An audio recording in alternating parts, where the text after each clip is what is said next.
అనేక సార్లు మనము ఇతరుల గురించి వినినప్పుడు వారి తప్పులు చాలా వేగంగా స్ప్రెడ్ అవుతాయంట, మంచి స్ప్రెడ్ అవుదంట. ఒకటి చేసిన మంచి కార్యం గురించి ఎక్కువ మంది మాట్లాడరంట. ఎందుకంటే ఒకడు మంచి కార్యం మాట్లాడాలంటే నేనేం చేశానో నేను తగ్గించినట్టు కదా అన్నట్టు మాట్లాడరంట. కానీ వాడు చెడు మాట్లాడుతాను ఆనందిస్తాడంట, ఎందుకంటే వాడు చెడ్డోడని చెప్తాను వీడేదో గొప్పవాడని నిరూపించుకుంటాను చూస్తాడంట. God hates gossipers. Do you know that? దేవుడికి అలాంటి వారంటే అసహ్యులు, వారిని దూరంగా పెడతాడంట దేవుడు. దేవుని ప్రజలమైన మనము దేవుని వాక్యానుసారంగా జీవించాలి.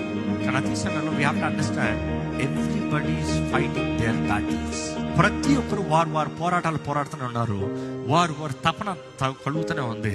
ఎంతో మంది లెగుస్తున్నారు పడుతున్నారు. కానీ నేను నమ్మేది ఒకటే, నీతిమంతుడు 7 మార్లు పడినాడు మరలా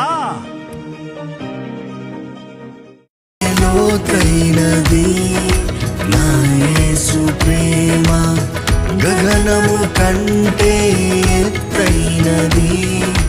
కలువరిలో ప్రేమ, యేసుని ప్రేమ వెలయంతో ఇహమందైనా పరమందైనా. యేసుని ప్రేమ వెలయంతో ఇహమందైనా పరమందైనా. వెలా కట్టలేనిది కలువరిలో ప్రేమ నాకై వెలి అయిన ప్రేమ. కలువరిలో ప్రేమ నాకై వెలి అయిన ప్రేమ.